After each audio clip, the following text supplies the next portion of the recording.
बच्चों SSC GD के अंदर 50% का रिजर्वेशन दे दिया गया है। इसको लेकर के बहुत सारे बच्चे हताश और निराश हो रहे हैं कि जो भी बच्चे ओपन भर्ती से इसको देखना चाहते हैं उनके लिए एक बड़ा झटका है।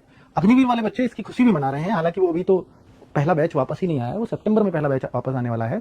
सरकार का ये उद्देश्य है कि जो आर्मी से बच्चा आएगा अग्निवीर बनके, जिसके पूर्व अग्निवीर का टैग रहेगा, उसके लिए रोजगार के यहाँ इतने इंतजाम कर दो कि उसको रोजगार के लिए न भटकना पड़े, वरना ये दाग लग जाएगा कि भैया अग्निवीर आकर के यहाँ भटकता है। और सरकार ये कभी नहीं चाहेगी कि भाई यहाँ पर किसी अग्निवीर को नौकरी के लिए भटकना पड़े, क्योंकि फिर आर्मी में जाने का ट्रेंड या जोश युवाओं के अंदर पूरी तरह से खत्म हो जाएगा। ये उसका एक परिणाम है कि उन्होंने पैरामिलिट्री फोर्सेज के अंदर 50% अग्निवीर को रिजर्वेशन दे दिया है। ये बच्चे जब से लेटर आया है गृह मंत्रालय का, तब से बच्चे लगातार कह रहे हैं कि सर अब तो फिर हमारा एसएससी जीडी में क्या होगा, कंपटीशन बहुत बढ़ जाएगा और फिर किस किस तरह की सिचुएशन आएंगी, कितना अब तो हमारा सिलेक्शन नहीं होना। मैं उन बच्चों के लिए कहना चाहता हूं कि ठीक है भाई 50% का रिजर्वेशन है, तो ये बात आज की नहीं है, मैं बात बहुत पहले कह चुका था, आपको 6 महीने पहले ही बता दिया था कि भाई 50% का रिजर्वेशन जिस दिन बीएसएफ में हुआ था, मतलब सबके अंदर होने वाला है। देखिए अभी यहाँ सीएपीएफ और असम राइफल की बात है, इसका मतलब ना अभी आईटीबीपी की बात है ना एसएसएफ की बात है। तो रिजर्वेशन जो है वो केवल सीएपीएफ में 4 भर्ती आती है, बीएसएफ, एसएसबी, सीआरपीएफ और सीआईएसएफ, और एक हो गया असम राइफल। तो इन 5 में है, बाकी इसके अलावा जो भी है उनमें हो सकता है 20% हो सकता है 10% हो। जैसे एसएसएफ भी गृह मंत्रालय के अंडर आती है,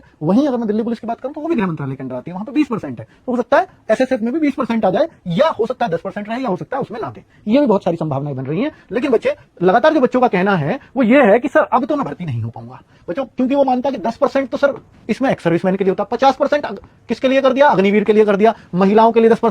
भैया महिलाओं के लिए 20% पहली बात तो होता नहीं। महिलाओं के लिए आप देखो जहां 50,000 वैकेंसी होती हैं वहां 5,000 वैकेंसी, 5200 वैकेंसी थी पिछली बार महिलाओं के लिए। तो ऐसा महिलाओं के लिए इसमें कोई फिक्स नहीं है, 10% के आसपास ही महिलाओं के लिए इसमें रहता है। ठीक है, वो तो हर भर्ती में दिल्ली पुलिस में 33% रहता है, यूपी पुलिस में 20% रहता है महिलाओं के लिए। अब यहां मैं बात करता हूं कि भाई 50% जो अग्निवीर का वो हो सकता है जो एक्स सर्विस वाला है, इन दोनों को मिलाकर के 50% कर दिया जाए। आगे संभावना इस बात की भी बन रही है। अब आपके ऊपर ये 50,000 वैकेंसीज आई तो फिर ये तो हमारे लिए तो 25,000 ही आ जाएंगी, पर अगर ऐसा किया तो फिर 25,000 की जगह आप इसको 30,000 मान सकते हो। अब 30,000 वैकेंसीज, ये 50,000। पहली बात तो ऐसा लगता है बच्चों कि जब ये बात 50,000 की, जब अग्निवीरों को 50% आरक्षण की बात हो जाएगी तो वैकेंसीज आगे एसएससी जीडी की 50,000 से कम देखने को मिलेंगी नहीं, और 50,000 फिर वैसे होंगी जैसे आज के 30,000 है। और आप ये खुद से पूछो कि क्या कोई बच्चा ऐसा सोचता है कि भाई मैं 50,000 आएंगी तो सेलेक्ट होऊंगा और 30,000 आएंगी तो मैं नहीं होऊंगा? ऐसा सोच के कोई तैयारी किया है क्या आज तक? तो आप यही मान लो भैया 50,000 रही नहीं, अब 30,000 ही एसएससी का ट्रेंड रह गया, तो उतना कंपटीशन जरूर बढ़ गया है।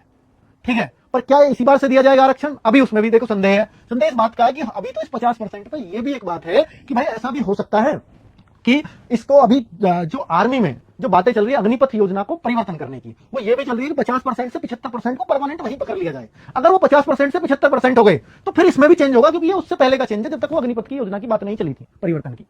तो फिर इसके अंदर भी डेफिनेटली चेंज आएगा, फिर ये 50% की जगह हो सकता है 20-30% पे आ जाए। तो ये भी संभावनाएं हैं।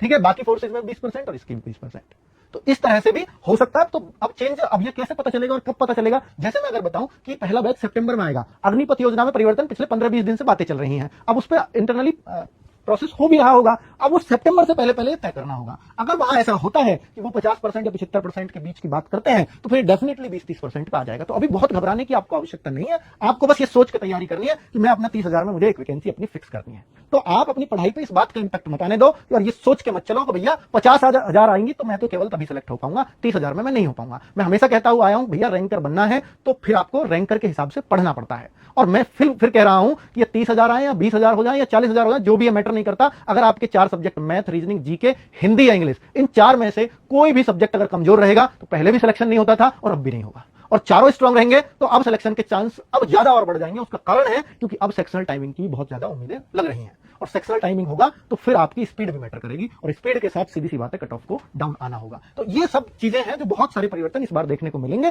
खैर फिलहाल आप अपना मॉरल डाउन नहीं कर सकते। एसएससी जीडी की जो तैयारी कर रहा है वो अपने मन से करते रहिए, अपने सब्जेक्ट को स्ट्रांग कर लोगे तो आपका सिलेक्शन सुनिश्चित है, पहले भी नहीं रुकता और अब भी नहीं रुकेगा। Thank you.